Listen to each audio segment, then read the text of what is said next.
I know that, আমি জানি যে পরিশ্রম মানে হচ্ছে হার্ড ওয়ার্ক। ঠিক আছে, তাহলে আমি বলবো I know that hard work pace of. Pace of মানে হচ্ছে যে মূল্য পরিশোধ করা, পে অফ আমরা জানি, pay off. So pay off মানে মূল্য পরিশোধ করা, মানে হার্ড ওয়ার্ক বিপরীতে মূল্য পরিশোধ করে। দ্যাট মিনস হচ্ছে হার্ড ওয়ার্ক সফলতা এনে দেয়। হার্ড ওয়ার্ক এর মূল্য পরিশোধ মানে হচ্ছে সাফল্য, সো সাকসেস। আসসালামু আলাইকুম, সবাইকে স্বাগত জানাচ্ছি। আমরা কথা বলছি স্পোকেন ইংলিশ নিয়ে। আমরা প্রতিদিনই অনেক ধরনের কথা কিন্তু বলতে চাই। এ সকল কথা বলার ক্ষেত্রে আমাদের যেটা প্রবলেম হয় যে আমরা আসলে কি বলতে চাই এবং সেটা কিভাবে বলবো। এবং খুবই গুরুত্বপূর্ণ বিষয় হচ্ছে যে আমরা যে কথাগুলো বলতে চাই সেগুলো হয়তো খুবই ছোট ছোট, এবং এর জন্য প্রয়োজনীয় ছোট ছোট শব্দগুলো আমাদের জানতে হয়। এবং আমাদের যেটি জানতে হয় সেটি হচ্ছে সেন্টেন্স স্ট্রাকচার। আমরা যদি সেন্টেন্সের স্ট্রাকচার প্রপারলি না জানি এবং আমাদের যদি প্রয়োজনীয় ভোকাবুলারি না জানা থাকে, তাহলে কিন্তু আমরা ইংরেজিতে কমিউনিকেশন করতে পারবো না। সো আমরা এরকম ছোট ছোট বাক্যগুলো কিভাবে ইংরেজিতে ট্রান্সলেট করতে পারি, বা কিভাবে আমাদের মনের ভাব প্রকাশের ক্ষেত্রে একটি দুটি বাক্যকে আমরা এক্সপ্রেস করতে পারি, সেটি নিয়েই আমাদের এই আয়োজন। সেটি হচ্ছে কমপ্লিটিং সেন্টেন্স। একটা সেন্টেন্সের একটা পার্ট দেওয়া থাকবে এবং সেই পার্টকে আমরা ইনলার্জ করব বা এক্সটেন্ড করব, এবং সেটা দ্বারা প্রয়োজনে আমরা আমাদের মনের ভাবকে প্রকাশ করব। সো সেটি কিভাবে করা যায় আমরা সেই আলোচনাই করছি। আমরা এখন কথা বলবো আই নো দ্যাট এই বাক্যাংশটি নিয়ে। আমরা এটা জানি যে আই এখানে সাবজেক্ট, নো মানে হচ্ছে জানা। সো আই নো মানে আমি জানি, দ্যাট মানে যে। সো আই নো দ্যাট এর বাংলা হচ্ছে আমি জানি যে। এবং আমরা অনেক বাক্যই বা অনেক কথাই এমন বলি যেগুলোর শুরুতে আমরা আই নো দ্যাট বা আমি জানি যে দিয়ে শুরু করি। অর্থাৎ আমি যেমন বলি যে আমি জানি যে তুমি একজন ভালো মানুষ। সো আমরা সেই ক্ষেত্রে কি বলতে পারি? আমরা বলতে পারি আই নো দ্যাট আমি জানি যে তুমি একজন ভালো মানুষ। সো তুমি একজন ভালো মানুষের ইংরেজি কি? You are a good man. You are a good man. So আমরা যদি বলতে চাই যে আমি জানি যে তুমি একজন ভালো মানুষ, তাহলে তার ইংরেজি হবে I know that you are a good man.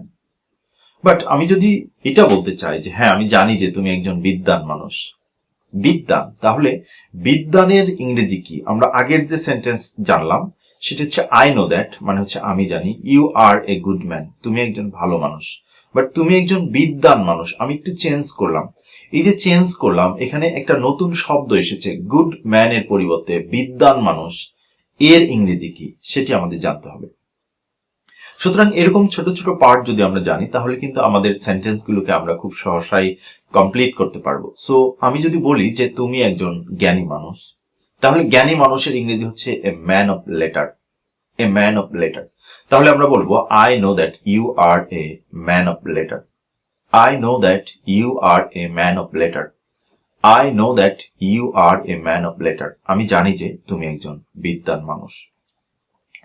So আমি জানি যে তুমি একজন কাজের মানুষ, আমরা কিন্তু এরকমও বলি, you are an active one, মানে তুমি খুবই মানে হচ্ছে কর্মঠ এবং তুমি খুবই অ্যাক্টিভ, এই ধরনের কথা আমরা যদি বলি যে তুমি একজন কাজের মানুষ, তাহলে আমরা কি বলবো? আমরা বলবো you are a man of action. You are a man of action. তুমি কাজের মানুষ, তুমি কাজের লোক, তুমি আসলেই কাজের লোক, আমি এটা জানি। So I know that you are a man of action really. I know that you are really a man of action. I know that you are really a man of action, right? So আমরা কিন্তু এভাবে বলি। আবার আমরা কখনো এটা বলতে চাই যে আমি জানি যে তুমি একজন শক্ত মানসিকতার মানুষ। You are a man of strong mentality, right? তাহলে সেই ক্ষেত্রে আমরা বলবো I know that you are a man of strong mentality. I know that you are a man of a strong mentality. So তুমি একজন আমরা বলবো যে স্ট্রং মেন্টালিটি মানে হচ্ছে শক্ত মানসিকতার মানুষ, যিনি খুব দৃঢ় প্রত্যয়ী, রাইট? যার সহসাই দুঃখবোধ হয় না। তাহলে you are a man of strong mentality, যে খুব সহজেই ভেঙে পড়ে না, এই ধরনের ক্ষেত্রে কিন্তু আমরা বলি you are a man of strong mentality. You are a man of a strong mentality. So এরকম আমরা বলতে পারি you are a bad man, তুমি একজন খারাপ মানুষ। I know that you are a bad man. আমরা কখনো কখনো রাগ করে এরকম বলি কিন্তু যে I know that you are a man of bad mentality. আমি জানি তোমার মেন্টালিটি খারাপ বা তোমার মানসিকতা খারাপ, তুমি খারাপ মন মানসিকতার মানুষ। So I know that you are a man of bad mentality. So এই যে আই নো দ্যাট আমরা যখনই বলি তার শেষে কিন্তু আমরা একটা কমপ্লিট বাক্য বলি, যেটা অ্যাকচুয়ালি আমি জানি বা আমার জানার ক্ষেত্রে সত্য। আমরা এরকম বলি যে আমি জানি সূর্য পৃথিবীর চারপাশে ঘোরে, সো বা পৃথিবী সূর্যের চারপাশে ঘোরে বা সূর্যকে কেন্দ্র করে ঘোরে, আমরা এরকম যদি বলি তাহলে আমরা কি বলবো? আই নো দ্যাট কে ঘোরে?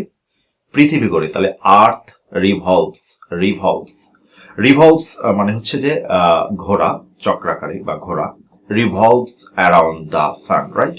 তাহলে আমি যদি বলতে চাই যে আমি জানি যে সূর্য পৃথিবী সূর্যের চারিদিকে ঘোরে, সো তাহলে সেক্ষেত্রে বলবো I know that earth revolves around the sun, right? এরপরে আমরা বলতে পারি যে আমি জানি যে অভ্যাস মানুষকে সিদ্ধ করে, রাইট? মানে আমরা I know that practice makes a man, right? So I have the correction.